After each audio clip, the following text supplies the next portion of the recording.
All right. I'm Matt Kirschling with Gold Star Mortgage. And this is? I'm Vanessa Mahler with Spyglass Realty. And this is Matthew Kemps with Lone Wolf Realty Group at Spyglass Realty. And this is two Matts, one market. So I sat down at lunch today to think about topics because in addition to that, I have this meeting I do every Thursday. I call it what do we call it? The Gold Star Loan Shark Think Tank. Okay. And it's a bunch of branch managers from all over the nation. It's not a bunch, there's three of us, but we talk about topics. And today I brought to the group, I said, I'm not running out, but I've been like a little short on podcast topics because I feel like the market recently has been a little even keel, which is a good thing. It's great. But it's not helping me with my podcast topics. So we've got Vanessa Mahler on here today, and one of the things that she had said before she came on was she was like, I'm concerned that I'm not going to have a lot to talk about because I don't have like years of experience like you guys. And I said to myself, I was like, man, I got to think of some good topics. And so one of the things before we even like got on here was she was telling me horror stories about her current clients and everything along those lines. And I want to get to the one about the $900 payment. I want to transition into that. But before we start on payment, that, income. Yeah, income. Oh, the income was $900. $950 a month. Oh, well, that fucks my whole topic up then because I had something good. Okay, well, let's pretend it was. Yeah. So what I was going to say to that was I run into situations like that a lot where people are, they're kind of like, I want my payment to be around like $900. And I'm typically asking like, where in the world did you, come up with that number? I want $972. Right. Yeah. I want a $972 monthly payment. And, typically it comes from things like that's what my rent was back in the day or whatever. And I'm always just really interested in hearing where people come up with these numbers. And then from there, like, what can they actually afford? And it shocks me because I can't find any rhyme or reason behind, like, I'll find a client that wants a $900 payment that could easily afford, like, way more than that. And then I'll find clients that are like, oh, yeah, well, tell me what my payment could be. And I'm like, well, if you want to buy a $500,000 home, it's going to be like $3,500. And they're like, cool, let's do it. And they make like $972 a month. I'm like, how will you afford this? So it was interesting. And again, I wanted to kind of chat with you about that, but it's not going to work if your client wanted a lower payment when really he was just making only $972. So, but now you see my point. It's like, Yeah. what do I do with that? Yeah, no, Yeah. absolutely. Okay, not to sound bad and be on the podcast and say this, bucket of trash. Yeah, Yeah, I mean, I you gotta know. move on. I mean, I hate to tell somebody like, oh, I'm sorry, sir. Like, you'd have to live under a rock. You can't Well, say where's that. he living now? To be honest, I don't remember. It was like last week. I did my due diligence. Let me hook you up with a lender, see if he can do anything for you. And let's put it this way. I tried to call the guy back because I'm a nice person. No answer. All right, I'll try again. No answer. And when I say no answer, I think they blocked the number. So I'm just like, you know what? You did my job for me. Sure. Thank you. Well, which brings me to the next part that I wanted to transition to is that when I speak with new agents, I get a lot of stories like you're talking about and everything, and then I'm kind of thinking in the back of my mind, like, that's the job. And I wanted to kind of chat a little bit about what do you think it is about real estate that people, and this isn't directed at you, this is like the industry in general, that people think that they're going to get into it and they're just going to like crush it. Like they're, is it Selling Sunset. So is it really? It's gotta be. Is it really? It's gotta be because I watched that show. It's kind of like what we've said in the past, though. What's that? All right, well, I'm going to work, then I'm going to go on vacation, I'm going to have the Ferrari, I'm going to go drive my Ferrari, I'm going to take all these Instagram pictures, and I'm going to do all this stuff, and I control my own schedule, and, oh, you do? Oh, nice. If you control your own schedule, there's no chance you are driving a Ferrari and you're going on vacation because there's no fucking time for that, and you don't have the money for it. Well, I see that's how it attracts agents. My question is what makes them think that it's going to just like hit the ground running? The only thing I can think is that salespeople in general, you have to have this like innate confidence. And so Real estate also has the highest commissions besides medical sales. So is it the commissions? It's got to be. Even medical sales, it's tough, and you don't make your own schedule. Like, you're on call all the time. But we were talking about people saying, I only make $950, and now we're wondering why people wanted to get into real estate. I think people are just, They're just trying to figure it out. Yeah. Because what I'm getting at is like a lot of the horror stories that I hear from agents that are doing this in the very, very beginning are horror stories that I still tell myself 25 years later. Like I'm still dealing with the same shit you're dealing with. Like it doesn't get any better. Like, you know, you could debate that like, yeah, my clientele's a little better because of referrals and, you know, I'm working with people that I know and everything along those lines. But I have to be a little bit cryptic with what I'm about to say because it's about a current client. But like even the very, very best clients, I'm running into an issue right now with somebody who I thought like I kind of let my guard down a little bit, like underwriting wise, because I'm like, oh, this dude's got it. I know him, you know, buddy of mine, if you will. And there is an issue with the transaction that is like super cliche because I just didn't like needle enough because I've been deemed somewhat negative by real estate agents at times. And here I got a buddy of mine who's like got his shit together and we have a fucking problem. And it's because I didn't use my like negative bullshit detector. And now here we are, where if I would have just been a little more like, well, let me make sure everything's good under the hood type of thing for someone I know and respect, well, we wouldn't be here right now. So what I'm getting at is like to your point, or not your point, but you being like, what the fuck is going on? Like this, it's not gonna end. This doesn't end. You just get better with dealing with it. Sure. And like you learn got better with it. You're gonna learn a little quicker on like triggers of like how to like recognize it. That's true. So you can kind of But get just rid of the recognizing shit it sooner. and being able to deal with it are two different things. Because when you're on the phone with somebody you don't know and you're new and you're wanting to get really anything, right? Mm-hmm. The last thing that you want to do is tell someone, can't help you. You want to be able to help I don't know. everybody. That basically puts you Maybe in a it's position to move me. on. You can't have commission breath. Yeah. Right? I think the problem with me is I like to help people. Sure. So I'm like, okay, let me see what I can do for you. Let me see if this person can help you. And I am learning now, like some people you just can't help. Oh, for sure. Unfortunately, you just can't help people. Yeah. No, it's I am doing my first Section 8 right now. fuck that. Why did you take? You know, I didn't even know what Is it Section from? 8 It's from. was. No, wait. It's from. You're helping an investor buy Section 8 property, right? Rental. Oh God. Gross. Okay, I'll tell you the story why. Team members listing. Uh-huh. Lead came through team member. Uh-huh. Brand new agent started in the team.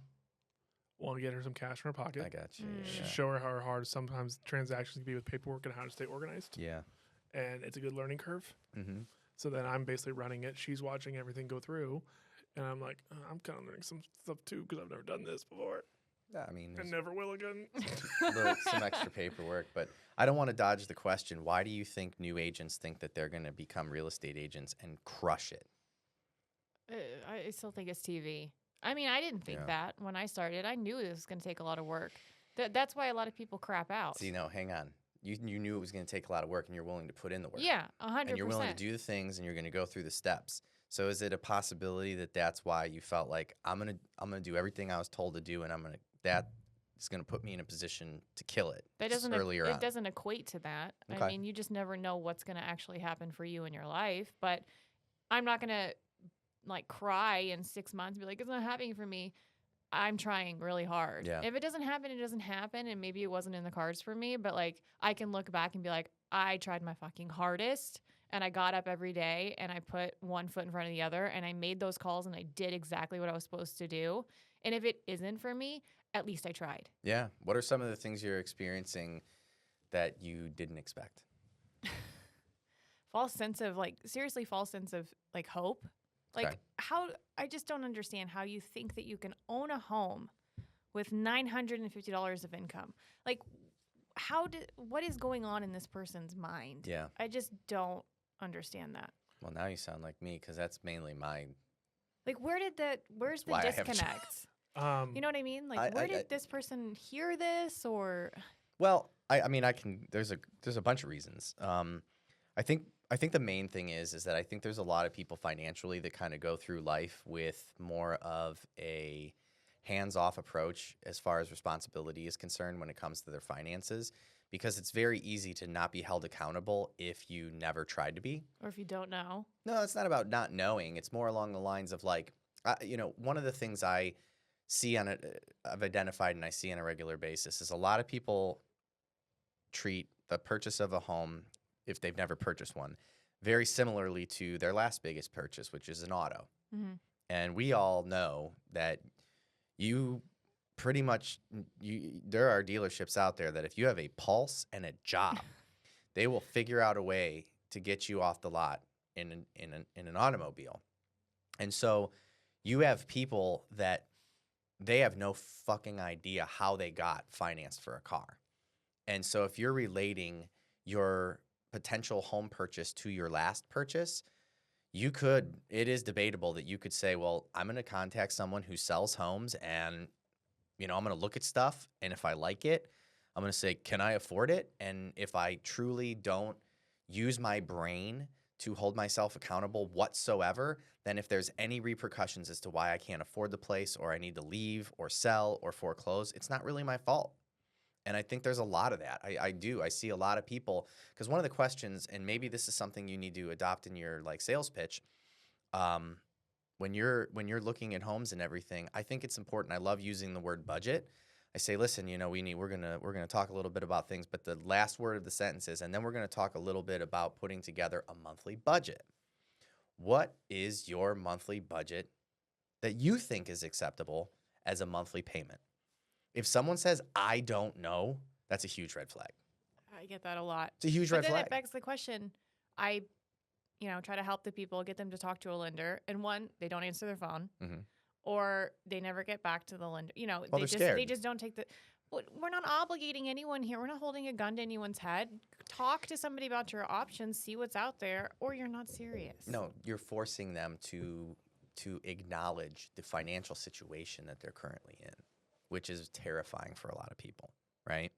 So now it's like, if I were to say to you, like, what's your budget monthly as far as housing expense? We'll role play this. Please go ahead and say, I don't know. I don't know. Okay. Do you currently have any sort of housing expense? Do you rent? Do you live with your mom? What is your current scenario? It's just me and my dog. Just you and your dog, but you're renting, right? Yes. So you have a monthly housing expense. How much are you paying monthly as rent? Don't tell me literally, but go ahead. $2,500. Paying $2,500 a month. Is that payment comfortable for you? Is it tight? Are you splitting it with a roommate? Is it like throw it in the bag? I could own 3 places at $2,500. Like, how's that expense for you? I could own 3 places at 25. That's great. And then from there, and here's so this is like public service announcement to all real estate agents. I think that you should be incorporating that into your pitch. And then I know the agents that do it. And here's the part that I also think that should stop. If you are doing it and you're nodding your head right now watching this and you're like, how do I do all of that? Well, then there's a lot of agents, because I get the phone calls afterwards from clients, and they'll tell me that they talked to an agent, had that exact conversation already, and then the agents take it upon themselves, for example, where like a client might say, well, I'm paying $1,500 a month. That's where I want to stay. That's where I'm comfortable. And an agent will say things like, well, you're never going to get anything in Austin. Like, Oh, yeah, that's I don't not say that. your place, right? The data's good. The knowing is good. But like, I'm not a lender. I'm not going to speak to that. I'll chime in here. So with that being said, if you go into Level Up Mm-hmm. that Johnny created, Mm-hmm. there's a portion of the buyer consultation on how to have that conversation and the 6 different steps you go through. And every single buyer I go through a full consultation. 6 steps. Basically, the 6 steps of how to go watch the video. It's a 30-minute explanation here. But if you go on to Level Up, can we put it in a link in the video? Yeah, but I might have watched it. That's why I'm asking. basically setting up from the introduction, going through the roadmap, going. I through I did that. That's how I got my buyer. Okay, perfect. Yeah. But and then I in watched that video with. and then in Johnny. that portion when you're talking about establishing their needs and criteria, Mhm. when you say how much do you want basically what's your monthly budget, then you plug in what he just did. Right. But again, I think it's just important to have that conversation because I'll give you an example. One of my favorite things to do that I have to deal with on my end a lot, and this actually could translate well on a listing appointment. It cracks me up how many times when we're like doing refinances, one of the number one things we have to know is what the client thinks their house is worth, right? So I know you know where I'm going with this. You ask a client what their house is worth, it is a fucking 5-minute explanation that almost never ends in a number. It's like, And well, if it does end in a number, it's 5% greater than actual market value. I've gotten that. I literally listened to a woman on the phone for 15 minutes of what she did, what she wanted, her husband wanted to do, but why they put concrete. It was like, Right. And all the ma'am. improvements and what the house across the street. But here's my Yeah. point, not to get sidetracked on that whole fiasco in terms of numbers. My point is that it never ends in a number, and then you kind of go, so I don't really know what it's worth, right? And my favorite thing to do to people when they do this, and this is good when we're talking about the budget thing and you're seeing all these crazy people that, you know, have no idea what their potential budget is for a housing expense, is I'll always say to someone, well, you have no idea what your house is worth. Do you think it's worth less or more than $2 million? And typically it's always somebody that I know is in like a $400,000 to $500,000 home. Like, oh, way less, way less. And I'll say, okay, do you think it's more or less than $100,000? And they're like, way more than 100,000. I'm like, okay, more than two. They're like, I think it's worth about 450. They just fucking come out with it. They just come out with it.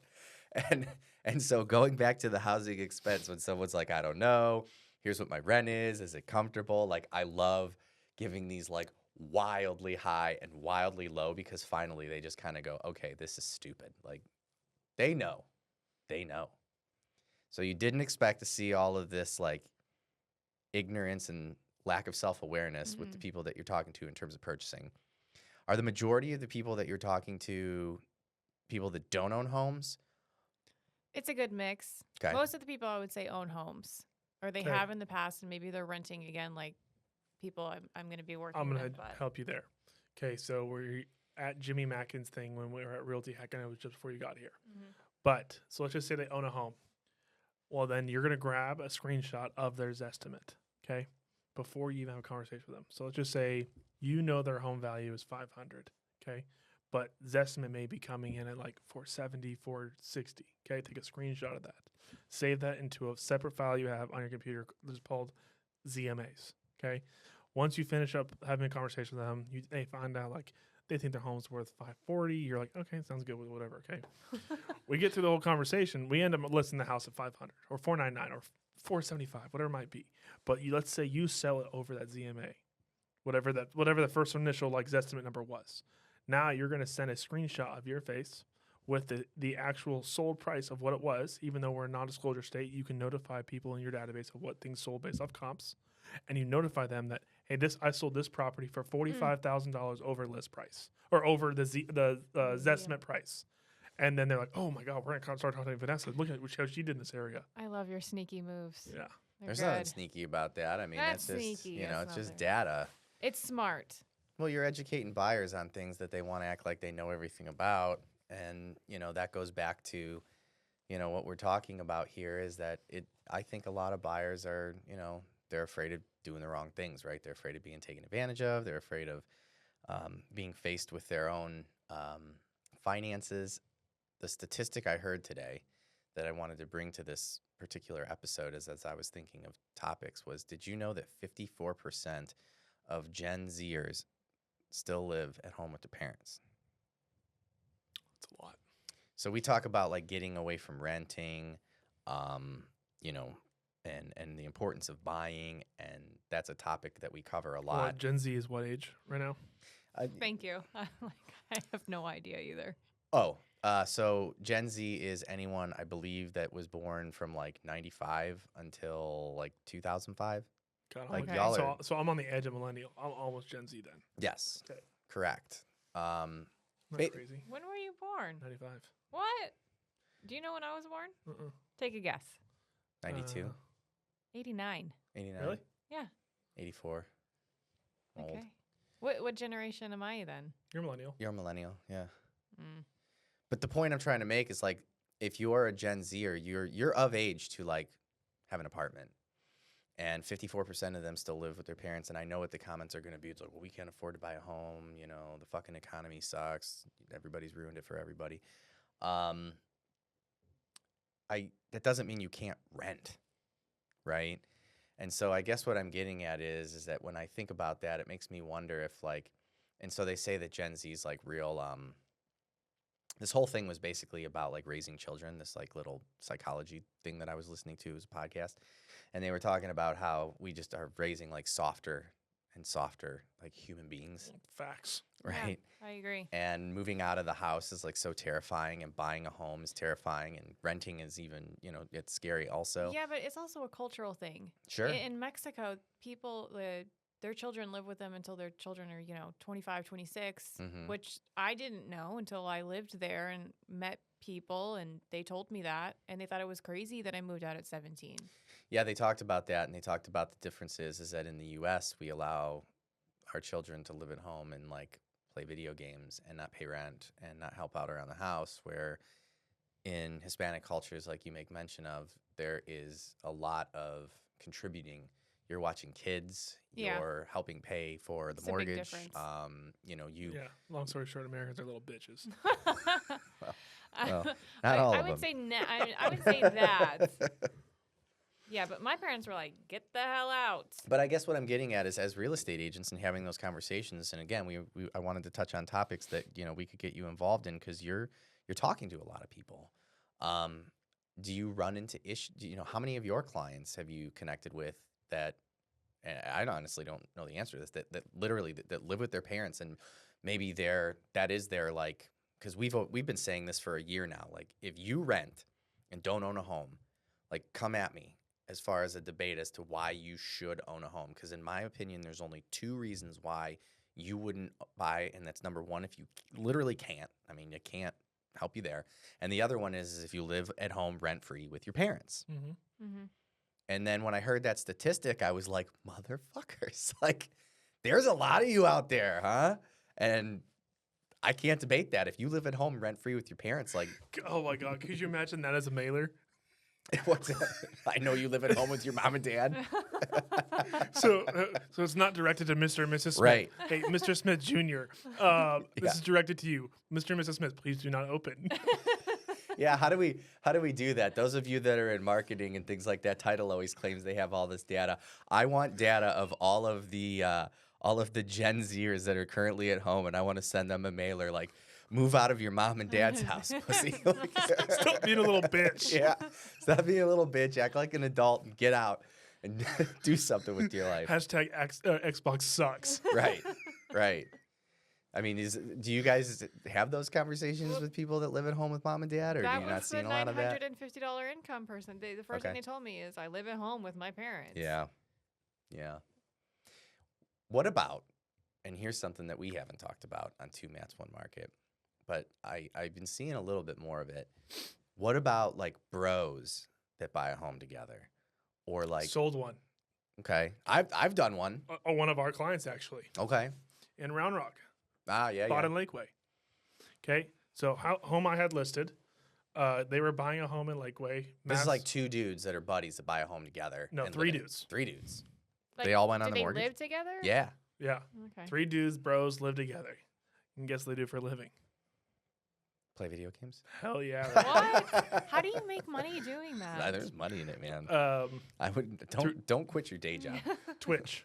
So like Yeah. you have sponsored dollars coming from a company called Twitch where you host up and live streaming your video games, and you play in tournaments, and there's payouts for it. And other Okay. people watch. There's Yeah. people that just watch people play video games. Shout out Alex Woodward. Yeah. Yeah. Okay, so anyways, we're selling this house, and they basically come to the property and they see that my client had 3 TVs posted up in his living room, and they saw that as one of the pictures on MLS, Zillow, wherever they're looking, and they're like, "Oh, this is perfect. We got TV here, TV here. We can throw like 4 different games here." Or I thought like for sports, like that's just like Yeah. me. I think. Yeah. Well, no, Yeah. theirs is okay. How many Cat 6 connections can we have because we can't do Wi-Fi? I'm like, for what? Oh, video games. Got it. And then they use a whole upstairs, there's a master bedroom upstairs that has a massive like TV area. Okay, this is our part 2 scenario. Oh, we got another bedroom that's perfect for. Okay, this is part 3, and we gotta make sure there's over a gig of internet coming through this house. I was like, okay, this is like way beyond what I thought, y'all. So, anyways, sell the house. They buy a $1 million home.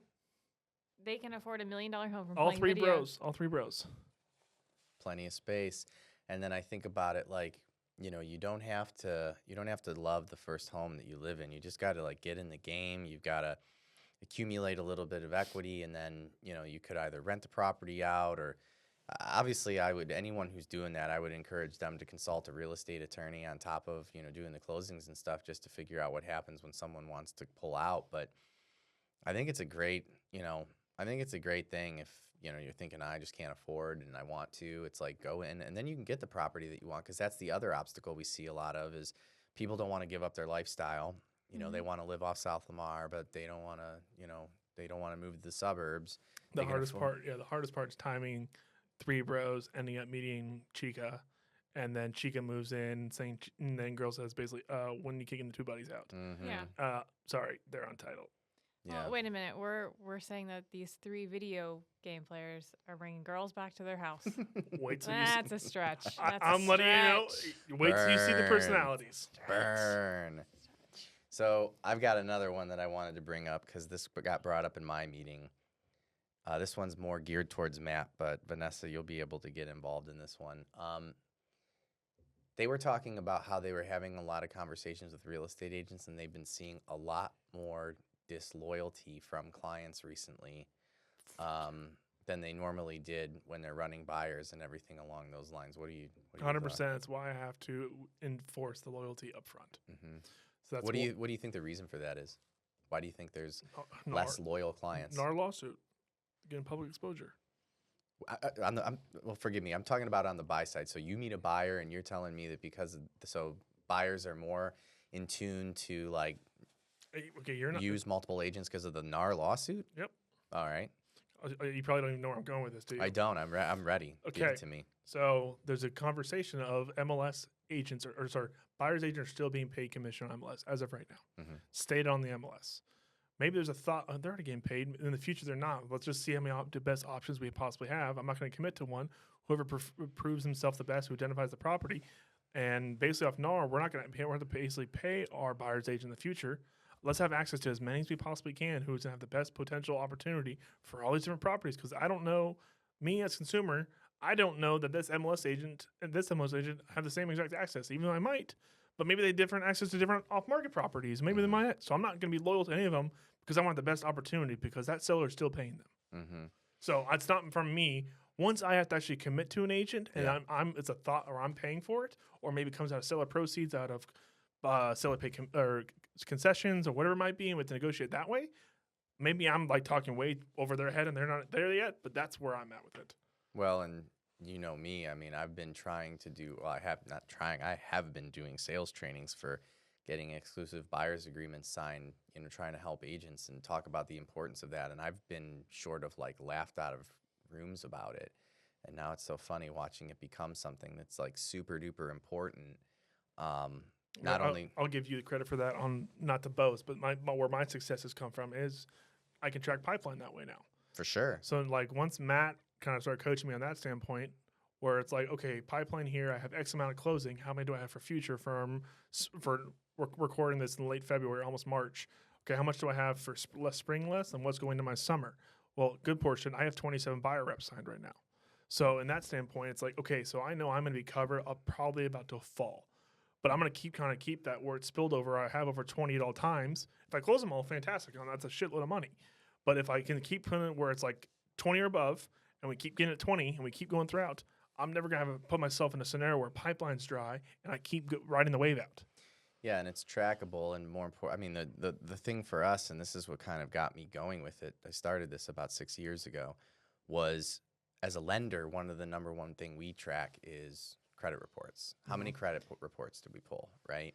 And so, because if someone's not willing to have their credit pulled, whether it's a regular pull or even a soft credit pull, there's either an objection that I need to handle, or they're just totally not serious. Yeah, That's what I run into.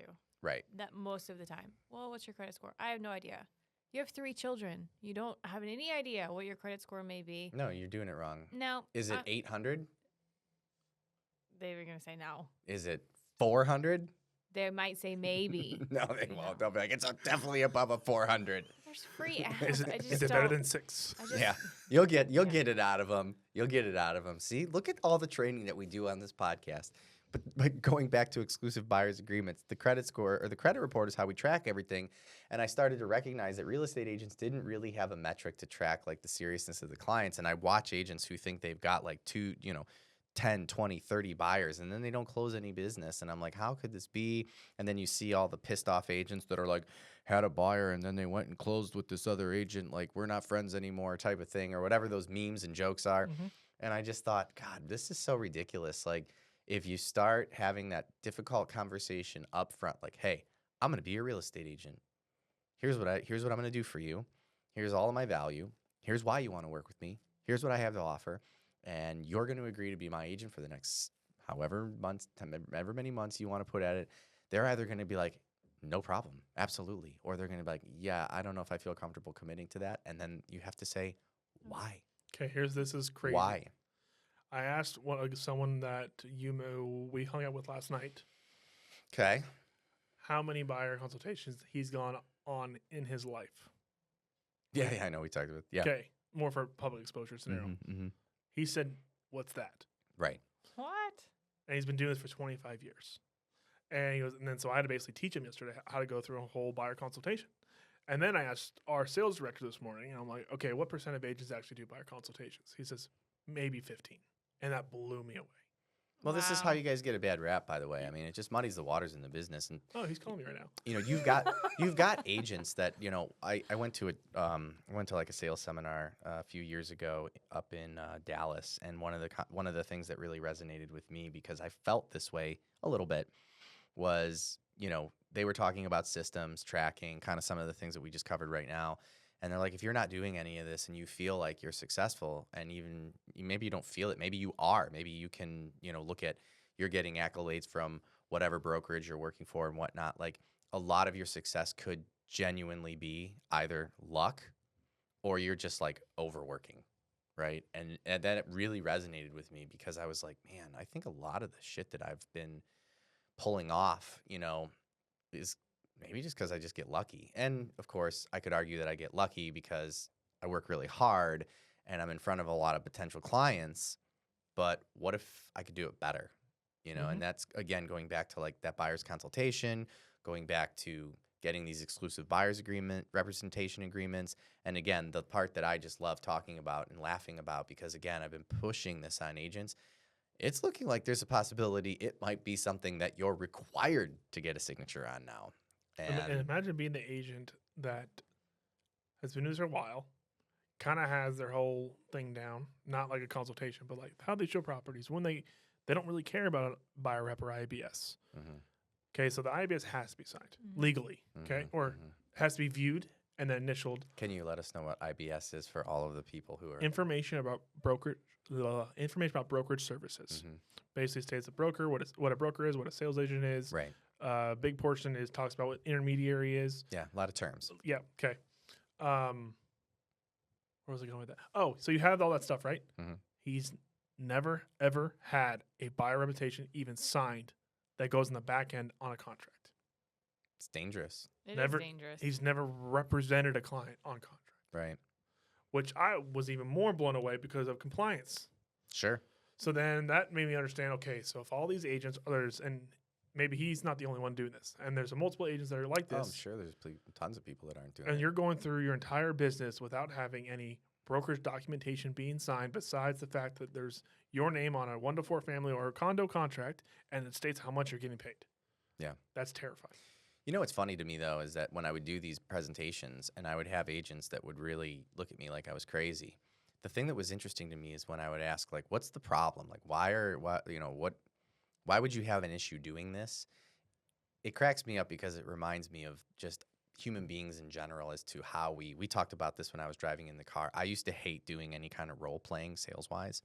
And I used to convince myself that the reason that I hated it was because I thought it was a waste of time, and that I had already been doing my job long enough that I couldn't really get any benefit out of it. When in reality, I started to actually enjoy it. It definitely made me better at my job. And when I look back on it, I was just kind of like insecure and didn't want to do it. 100%. Right. 100%. So I think about the buyer's representation agreements, and I talk to these agents, and I'm like, what's the problem? Why would you not do this? And the rebuttals that I get are just that. They're fucking hilarious. It's like, if a buyer doesn't want to work with me, then, you know, then they can just not work with me. Like, that's the one I get. The other one is like, if a buyer wants to use another real estate agent, I just guess I haven't done my job well enough. And I'm thinking, yeah, you didn't get the buyer's representation, dummy. Like that's obvious. The other one is like, oh, I just think that that's a very difficult conversation. And when you're dealing with a buyer who's like not totally ready to purchase just yet, you don't want to like slide paperwork in front of them. And I'm thinking like, But it is a difficult conversation. You're Totally. talking about somebody possibly spending $500,000 or more. You have to be able to have conversations with people who are serious. That might not be easy. yeah. But that's what makes us a professional. Well, and I think that you also have to be professional in terms of building your business because your time is valuable. And even if it's in the beginning where you're kind of like, oh, I'm just willing to work with anyone I can, hopefully that doesn't continue and you will, be stretched for time. And the one thing that I can't ever find an objection for when I like mentally role play in my mind is as a real estate professional, if I'm servicing a client on the buy side, it's my responsibility to basically be there within reason whenever they need to be, right? And if my time is being taken up by someone who refuses to commit to me as their buyer's agent, and I'm taking time away from someone who has committed to me to be their buyer's rep, that is unprofessional. It's unfair. It's just not right. Right. So it's like if I have like right now, how many buyer's representations did you say you have signed? 27 hours right now. So we have 27 clients right now that have committed to you as their buyer's rep. And professionally, it's your responsibility to be there when they need something in terms of buying a home. And if you've got this handful of other people and you're servicing them, it's going to take away resources from this 27. And it's not okay. So that whole what you just did there is actually built into my buyer presentation. It should be. Yep. I mean, because I would say to someone that didn't want to sign it, like, how would it make you feel to know that when you are ready to look at a home and you're ready to do something that I'm over here messing around with somebody who's not willing to commit with me? Like, you are not, if you've signed with me, you should be pissed. You should be pissed off. And it is not fair to you who have committed to doing business with me that I'm over here, sorry, Vanessa, but it turns out that property that you want to see at 3 o'clock, which is the best time for you, I'm going to need you to push that back to 5, which might not be convenient for you because I'm over here showing homes to insert name who has not. This is what people are doing. Like some Oh, agents. absolutely. 100%. See, that's garbage. I would say 90% of real estate agents operate their business this way. Well, I don't. Oh, good. And I Oh, won't. yeah. Let's go. I will not. Yeah, get off on the right That's foot. a big point that I make. My fiduciaries to you, my responsibility is for you and to you. And as a client, your interests are first. Yeah. If you're just, I don't say this part, but if you're just a customer, if A person calls me and they're my client and B person calls me and they're my customer, 100% I'm going to go with A. Yeah, but you The at the same people time that- need to make sure you don't have any customers because, Well, you want to convert this person to a client You do. 100%, but if I had to choose who's going to come first, it's always going to be the client. of course. And you have to kind of convey that when you're in these buyer, consultations. But it really comes down to, are you going to show them homes or not, right? Because everything else is kind of a moot point. So if you have someone, most of the agents that I know that adopt this strategy, they'll usually go out, meet a client, show them a home or two, do their buyer's presentation, and then if they're unwilling to commit to the buyer's presentation, obviously you can't turn everybody. And then when they get that phone call next week that they're like, hey, Vanessa, I want to go ahead and look at this other property. You've got 2 other ones that I want to look at. The immediate conversation is, hey, listen, I haven't gotten a signature on the exclusive buyer's representation agreement yet. They're like, oh, yeah.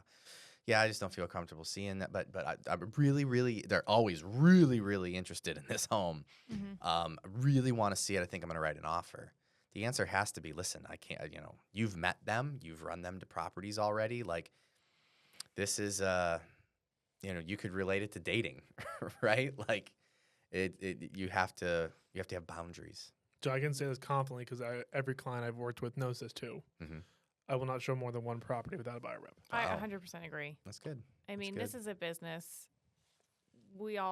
That's ridiculous. I mean, Yeah.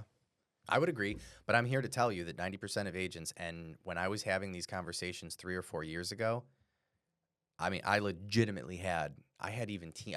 I can't say any. I could. I won't say anything. I had Oh my team. God, who was I the had one? team leads, basically saying to me like, "Don't do that presentation again." But that's so Explain. unfortunate because that puts, people like Matt and I in a worse position. It makes it harder for us. It muddies the waters for the entire industry. Yeah. What was that video you sent me of the guy who was at that real estate conference saying, "Oh no, I'll never have them sign"? What was that one? Remember we were at the old office. You showed me a video of a guy who was sitting on a panel of 4 different. Oh yeah. God, I forget his name right now. Clearly, but yeah. I know. Well, I know his first name. I can't think of his last name. But yeah, he was basically. I almost wonder if it was like a sales tactic. Like, if like someone says like red, you're gonna be like blue. Like just went totally to the opposite end of the spectrum, and was basically like, yeah, I'll never have someone sign an exclusive buyer's representation agreement because I want them to know that like something. I think it went down the rabbit hole. They have of the like, freedom of doing what they want. right. Yeah. They can trust, and they might want to talk to this. It blew my mind. And I remember I sent it to you. I should go back through our We comments. watched and, it like, the old office after. I know podcast. exactly what you're talking about. Yeah. He wanted to be on my podcast, and yeah, I was just like I felt like if I had him on, I would just. It's a business just like anything else. I mean, think about it. If you're going to have surgery, right? And you sign all this paperwork and it says Dr. XYZ on there. Okay, you're expecting Dr. XYZ. And Dr. ABC comes in and they're like, oh, sorry, I'm going to do it. It just doesn't work that way. Yeah, no, I hear what you're saying, and but I'll give you one rebuttal on that one. Okay, go ahead. I'd love to hear it. Baby delivery. That's not like cutting into Yeah, it is. What if it? could be. That It's a would be C-section, more of an yeah. emergency situation. Okay. That's a little bit different. Yeah. But if it's a scheduled thing, come on. Well, because Okay, great. Yes. and again, Okay. going back to the legality of it, so. Yeah. I relate everything to the mortgage industry because I truly do believe that you guys are about to experience a little bit of regulation like we experienced in 2009 through Dodd-Frank. Because back before then, a lot of the things that you guys are kind of what's up in the air was up in the air for us, and I know how it landed. And so one of the documents, we talked about the credit reports. That's how we track things, which you guys can do with your exclusive buyer's representation. But one of the other documents that we have in every single lending package before we can order an appraisal is an intent to proceed. You are not like it's, and this is something I think is important from a sales standpoint. If any real estate agent is listening to this, like having an exclusive buyer's agreement signed, it's not like a gotcha moment. It's not like, oh, you're my agent for life. Like, if you find someone else and you want to work with them, like you can. You just have to let that agent know. I don't know any agent that's not gonna like release your, but you can't just like ghost people, and you can't just like, I'll say it publicly, actually, when I won't. what's that? If I won't release you, I'll tell you when I won't. Yeah. You go to new construction, you don't tell me. Yeah. Right. No, that's a great example. And so we have the intent to proceed in our package, and I really do believe that as a buyer, like it's coming. So those of you that are looking for tips, tricks, and whatever on buyer presentations and buyer's representation agreements and how to get them signed, I would love to come in and do a presentation for you and your real estate team. I've been doing them for 6 years. I have videos of me to prove it. I have a real estate agent in my house that I practice with all the time. We have real estate agents in our office that I've done the presentations with and everything, and role played and all of that. And I even have real estate agents in my office that don't get them signed still. So, He's not referring to me. I'm not referring to Matt Kemps, but yeah, it's interesting, and it was one of the things that to bring it all full circle, in our little meeting with a bunch of loan officers, they were saying that agents were having a really tough time with loyalty with buyers right now. It's unfortunate. It's because those people aren't having them getting them signed. But if you had the consultation and you explained, just like, this does not obligate you to buy a house. Yeah. This does not obligate you to be my client for life. God, she needs to go through Craig Proctor so bad. Yeah. In a good way. Well, because everything we're talking about on obligations, Yeah. they talk about how this is no obligation agreement. This is Right. everything else. And then once you watch the actual coaching portion that we're going through, like I'm kind of at the end of it right now for the first portion, It's walks you through the entire portion of like no obligation commitment scenarios. This is just explaining the entire process. This doesn't say that you're tied to me only in the scenario. It just builds trust between you and I as a loyalty scenario.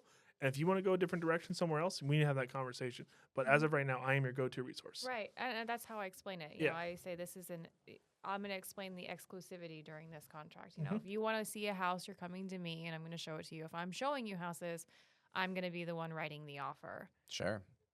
Yeah, I mean, you were not at the other half-day event, right? No, I don't think she was back yet.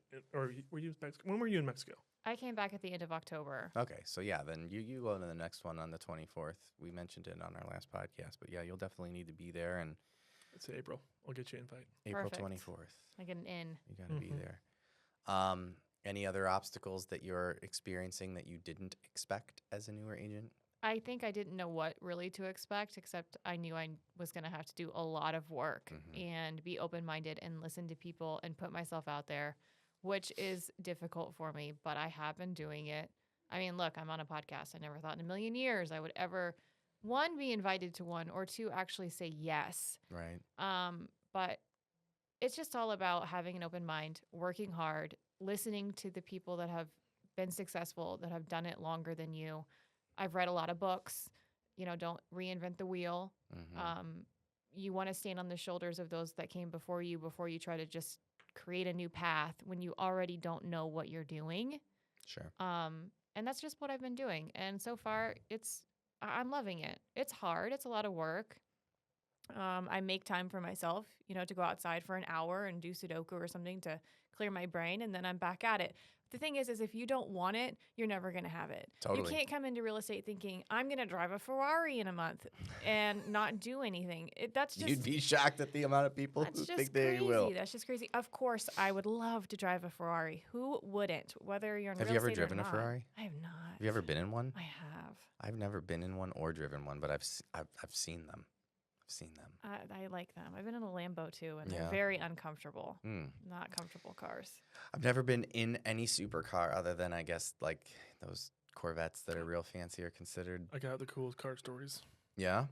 I drove an Aston Martin DB9 on the Monte Carlo track. Wow. That is cool. That's real cool. That is a comfy car. Okay. Yeah. That is not uncomfortable.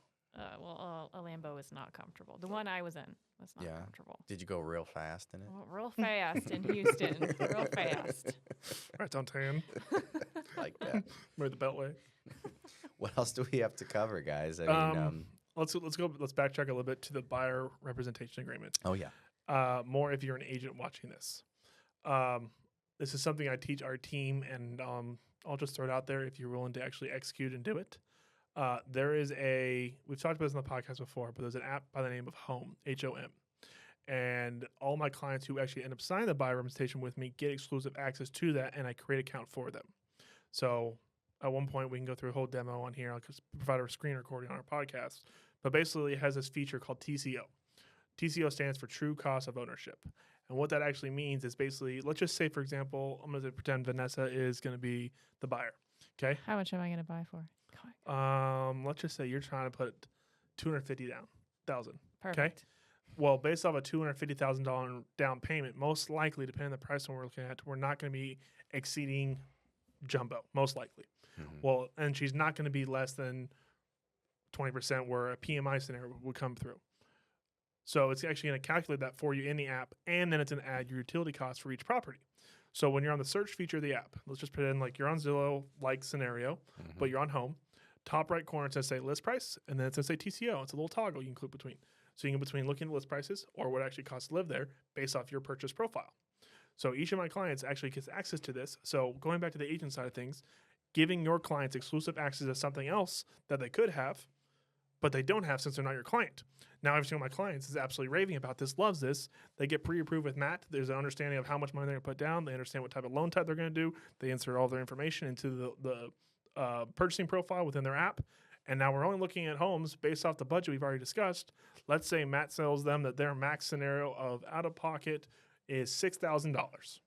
Okay? So they're going to set it at $6,500 just because property tax might be a variable there. And the utilities might be a little higher. So we've set it at $6,500 just so we're capturing everything. and we go through all the different properties, and we also might be able to get it less than list price. So that monthly cost might change a little bit as well. So we're looking through everything, and then they can actually message me through there. All of our communication goes through it. And part 2 to that, there's an integration that comes out with all the different CRMs that agents are working with. That'll be released out here pretty shortly. So then whenever you're working, whether it's Follow Boss, if it's Chime, if it's KV Core, whatever it is, there's going to be an API integration that goes directly to it. So all the data they have, like how you and I use YLopo, just like YLopo, we see consumer data, what they're kind of looking at, what they favorite, what they like, all tours, whatever it might be. That's getting sent back to your CRM. But now the client has exclusive access to this one thing. It's not just YLopo. You should do a training on that. 'Kay. You showed me the app last time, and it's pretty legit. I've seen it. We Yeah, have I like it. we're having one of the what is he, the CEO, he's CEO / co-founder. yeah, he's going to be on the podcast next week, right? March 6th. Nice. Big time. Yeah. It's a cool Bringing app. in the big guests. Yeah. He'll also be at that Craig Proctor training. Okay. Yeah. That I'm got the into. Mm-hmm. Yeah, Perfect. yeah, you definitely got to be there. And I think I feel like I covered all of my topics, man. You got me. I have them written down, and I totally forget the last 2, but they weren't important. They weren't. For the record, yes, he usually doesn't brain fart. No, I don't. Like I said. So today's been kind of a hectic day. You know, I gave a little bit of the story about how I screwed up, and I don't normally do that, but you know, it was with somebody that's a friend of mine, and I thought, oh, they're good for it, and it just goes to show you've always got to go through the process. You know, even if it's a buddy of yours, get that exclusive buyer's agreement signed. Here's one of my favorite things when I talk about that training is I'm like, go get your mom to sign one. Yeah. Like, what do you mean? Like, Sell it to your mom. sell it to your mom. And then your mom's going to be like, I'm not buying a house, honey. I'll do this for you, but I'm not buying a house. It's like, great. Well, then you don't have any issue signing a document that states that if you do, you're going to use me as your exclusive Yeah. buyer's agent for the next 6 months. You can also, if someone's really on the fence, okay, sign up for a week. Who's your best And- friend? Megan. Megan? Yeah. Do you have an exclusive buyer's agreement signed She with Megan? lives in California. Fantastic. Do you have a referral agreement sent for her? Yeah. No. Who's your best friend here in Austin? I don't know. I don't really have one here. All right. Well, when you find one, you are going to get him or her to sign an exclusive buyer's So representation. you get a agreement. buyer's representation agreement, and you I get a buyer's I've already- representation I've already- agreement. me. I've already signed one. So unfortunately, that would be the best rebuttal. Is I've already signed a exclusive buyer's representation agreement. Damn. Yeah. Mm. So I'm taking.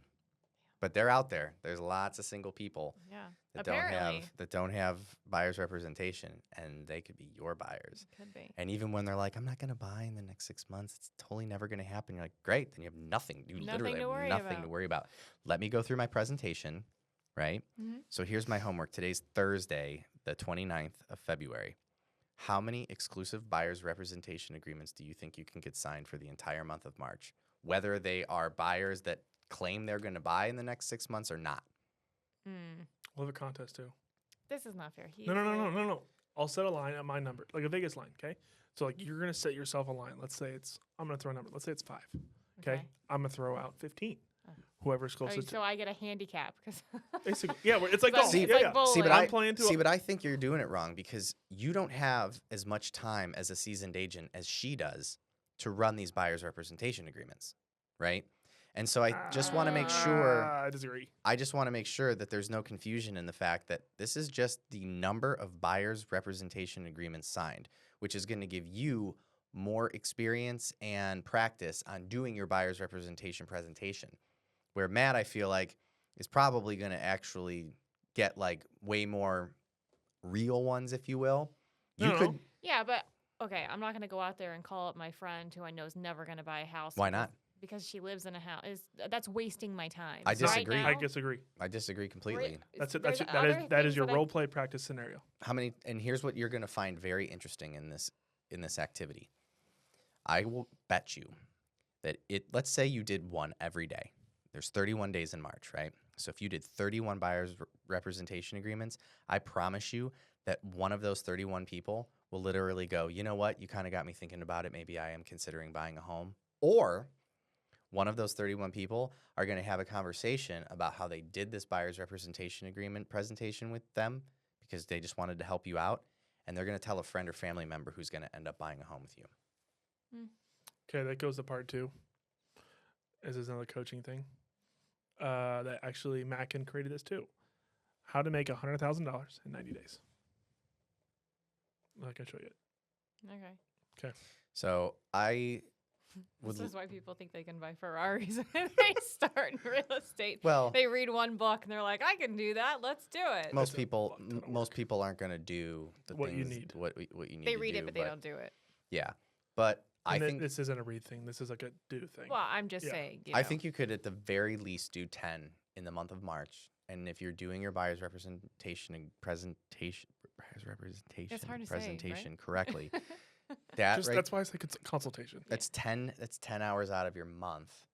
And even if you think all of them are bullshit, you're going to get better at doing the presentation, number 1, and number 2, I'm telling you, even if you do 10 of them, you will create an interest in someone that is like, you know what? I never was thinking I was ready to buy, but after doing that presentation, it got me thinking, and maybe I should really maybe take this more seriously. Like, do you really think I could buy a home? And then you're like, let's find out. Okay. Challenge. The thing is, I'm always going to say, okay, I'm going to try. Good. Well, You yeah, you have have to to. try. You're on film right now. That is Doesn't Well, mean and if you were like, anything. it's not going to work, you're talking to the wrong 2 Matts. No, I'm not going to. How do you know it's not going to work unless you try it? Well, that's true. But, one of the comments that one of the guys that I work with that is one of the recruiters, he said something to me that was super duper interesting that I think about a lot, where we track credit reports, right? So he said to me, and I encourage you to track the way we track credit reports. I want you to track exclusive buyers representations, because I can pull 10 credits and they can all be dog shit, right? And that doesn't mean, just because I'm pulling credit doesn't mean that there's a deal there, but it at least means I'm going through the money-making activities to find business. And he said to me, because I managed a lot of loan officers, and there have been situations where a loan officer will go like a week, 2 weeks. I had a loan officer that in the month of December didn't even pull one credit. Not one fucking credit report was pulled in the month of December by this loan officer. And what this person that I'm making mention of, who's been in the mortgage industry quite some time, he's like, Matt, definitely not best practices here, but tell me that if you took a card table and set it outside of a Starbucks and put up a sign that said, running free credit reports, how many credit reports do you think you could pull? A lot. Right? Less than you think, but a lot. 12 to 13%. Less than you'd think, because like I said before, some people are just like, I don't know what my credit is. And then there's How about free things more over there. or less than 0 in 30 days? 100% more. Right. Yeah. So with that being said, again, not best practices as a loan officer to do that, but if I could get 1 a day and 30 in a month, is it possible that by reviewing someone's credit, looking at their mortgage, I could create a conversation for a purchase and or refinance opportunity in 30 days? Absolutely. Mhm. Right. This is exactly what I'm encouraging you to do as someone newer in the business. And furthermore, if I were to set this card table up outside of a Starbucks, wouldn't I organically just get better at 100%. presenting? But yeah. here's the crazy part. You know how much each of those leads cost him? Yeah, credit reports are super fucking expensive. How much is a credit report now? So even if I What, do how much to run the report, you mean? yeah, even if I do a soft credit pull, which is less expensive, right now they're like $65. If I do a full blown like tri-merge, they're like $95. So don't get me wrong, we pass that cost down onto the consumer when we close, which I hate because it's only happened. It's really jumped in like the last 2 or 3 years. The last one we saw was 150. Well, that's if we have. So we'll do the soft pull. Then yeah, when I they don't- get yeah, under I got contract, it. and then we sometimes have to do supplements depending on whether or not they own a mortgage and stuff like that. But someone who owns multiple properties, who we do a soft pull and then do a hard pull, and if we need to like update a trade line account or something, total cost of a credit report for a client could be anywhere between $200 to $275, all in. A lot of people don't even know what the difference between a soft and a hard pull is. They think every time they talk to a lender, it's going to hit their credit regardless of anything that I tell them. Yeah, so let's talk about that because it's interesting. I personally feel like when I first got into this business and was kind of just doing what everybody was telling me to do that was like above me, one of the lines that we talked about when we were doing the sales stuff was at the end of our presentation, we would always say, don't let anybody pull your credit because it could negatively affect your score and it could negatively affect the approval that we currently have with you. That's true. But in hindsight, looking back on it, I realized that we were doing that because we really just didn't want clients to shop around. Because the reality is that, yes, a hard credit pull is going to affect your credit. Typically, it's going to reduce your score by anything between 3 to 5 points. That's it. That's it. If you're not going to get approved for a mortgage over 3 to 5 points, you probably shouldn't be qualifying. You should be repairing your credit before you actually look into that qualification. The only time that I've ever seen credit pulls negatively affect someone, I was very heavily invested in the refinance business for like the first 10 years of my career. And I've absolutely seen situations where someone is trying to refinance and has contacted, without exaggeration, anywhere between 8 to 12 different banks, all doing hard credit pulls, all within 30 days. And I've watched it drop points by like 40 to 50 points. Because the credit agent, the credit bureaus kind of look at it as like desperation. Like, what are you trying to do? Are you trying to take on multiple mortgages? Are you trying to purchase multiple homes? Like, are you getting denied all the time? Like, what is the deal? So yes, it will not negatively affect your credit the way that you think. Soft credit pulls, although not as accurate, they don't go as far back. But if you do a soft pull, right, and somebody is, I'm not sure what my credit score is, or I think it's kind of low, and they start talking to you by the grace of God, and there are ways you can see things and you can help them with ways to build their credit. 100%.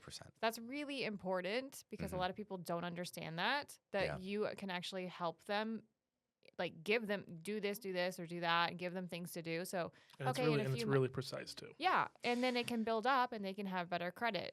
Yeah, so we spend the money. It's something that we're not even actually legally allowed to charge our clients for. So once your credit is pulled, I can take a look at your situation, and if we want to improve your scores, we partner with our credit agency to do these basically what they call like what if scenarios, where through algorithms that they've tested for over years and years of credit reporting, I can tell you exactly where's the best place to, because most people are like, I'm going to improve my credit, I'm just going to pay off all my debt. Well, that might not be best practices. And furthermore, like, yeah, sure, paying off all your debt, that's good. Like, but if we have a limited amount of income or money to apply towards some of those debts, we can show you where it's going to make the most sense to get the most in terms of improvement out of your scores. And that actually costs us money. We cannot pass that cost down onto our clients, but we do it quite a bit because even with people who have good scores, we do it because it just creates for a better experience on our end. Obviously, a client with good credit is going to have a better underwriting experience than somebody with shaky credit. So if I see any room for improvement, even if you're at like a 680 credit score, which again it's not a great credit score, but it's certainly not bad. A client like that, I'm like, hey, just for the record, a lot of times we see situations where someone's like, I want to put down like 10%. We had a client like this. They ended up going with a new build, but I would envision they're probably going to end up doing what I coached them on, where it was like they were selling their property, they were purchasing a new build, and with the sale of the property, they wanted to take that money and put it down on the purchase of their home. It was like 10% down. And I said, guys, you guys would be way better off just putting like 5% down on the purchase of your new home and taking some of the proceeds from the sale and paying off all this credit card debt that you currently have. It's going to lower your outgoing monthly expense as a total. It's going to shoot your scores into the 700s, which is going to help you in the future, the next time you go and get a car or a credit card or anything along those lines. Start with a T last Yeah. name? Okay. Yeah.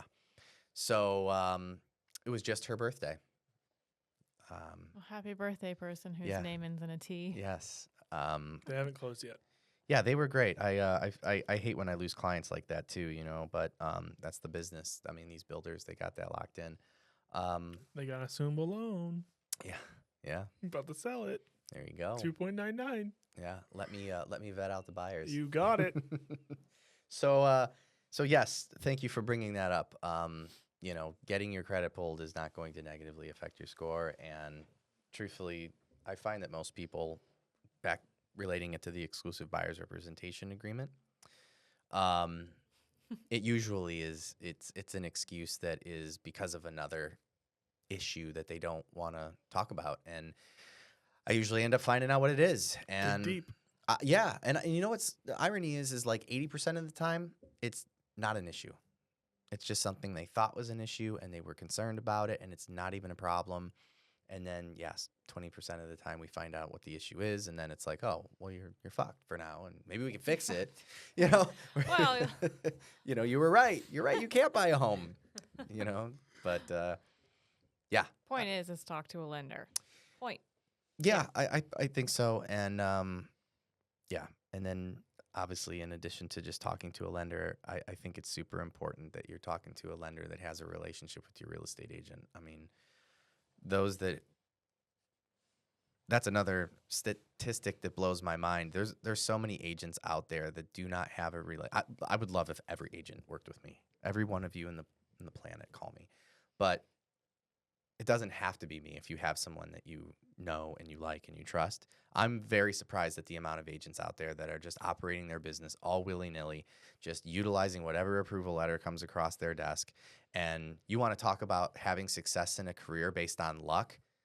That is like the analogy of it through There's and no through. system. There's no team. So that's like playing roulette and like playing like first, third, second, third, first, second, third. Right. Like, when you're like the portions of the board. Yes. I And know then what you're you just mean. like, okay, so third this time. Yeah. Like if you're a real estate agent and you're like, I'm pretty successful, I close a reasonable amount of transactions. My brokerage told me I was in the insert gemstone type club, right? Like whatever accolade you claim you are, because you're all multi-million-dollar producers. Just get the ruby red. Right. And you're like, I don't have a preferred lender. All of my clients come pre-approved. I'm telling you right now, you got lucky. You got Yeah. lucky. And Oh, if that was funny. and if you, yeah, if you're a ruby red producer or like an emerald green or whatever. Diamond select. Right. Yeah, exactly. Platinum plus. Like, anyway, yes, you just got lucky, and I encourage you to create some sort of relationship with a lender. I would love for it to be me. Doesn't have to be, but you definitely need to figure that part of your career out. It will benefit you, I promise. It has to be luck. Yeah, for those sure. people. Because for me, being relatively new, it's huge to have a team, to have somebody that you can call. Yeah. Or having somebody, I'm really not sure about that answer. Let me call Matt, my lender. Let me hook you up with Matt. He's going to be able to answer those questions more thoroughly for you. Sure. And not just because I don't know the answer, but then it shows that you have people that you work with that you trust and they trust you. Yes. Mhm. So it's huge.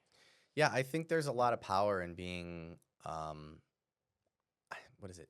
Not honest, but like Transparent. transparent with like, I used to pride myself. This was like 10 years ago. I wanted to be the guy that knew like every single guideline, every single product, every single Well, thing it's just your about. personality. Yeah, and it's true.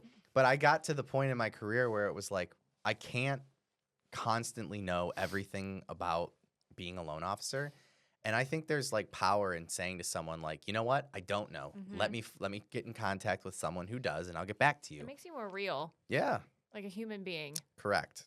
Well, and I think then you can come back and give like actual good advice opposed to, kind of winging it. Exactly. Mhm. Yeah. And so having that team, I mean, I have an underwriting team. I have all of these people who that's their sole source of employment is You're to not a just one-man know. show. No. There's Can't hold there's not enough of me to go around. Unfortunately. All right. Well, I think that's one recap. Yeah, let's do it, man. Go for it. So Matt Kirschling, Gold Star Mortgage, just well, thanks to Vanessa, just looking to have those conversations with people who might be interested in knowing a little bit more about their credit, especially if you own a home. I would love to take a look at your credit, kind of let you know what I see, and then furthermore figure out if there's anything we can do to put you in a better position, not only with that credit, but maybe we can upgrade you into a new home. Go for it. I'm Vanessa Mahler. I'm with Spyglass Realty. And I am Matthew Kemps with Lone Wolf Realty Group at Spyglass Realty. And if you are, I'm going to do both consumer and agent. Let's start with agent. If you're an agent and you have not been running buyer consultations, or you need help with a listing presentation, or whatever it might be, and you're looking just kind of for a little bit more structure built into your team, or you want to be on a team and you're a solo agent, let's definitely have a conversation. Happy to open you up to what that looks like. And then if you are a consumer and you are considering buying, don't know where the first steps are, or you're considering selling, or you have to sell and then you have to buy, or you want to sell to be able to buy, let's just have a conversation first, because there's a lot of things that go into how that all works. And without knowing what to do next, you're going to kind of set yourselves up for a crappy scenario. So let's Yeah. have a chat.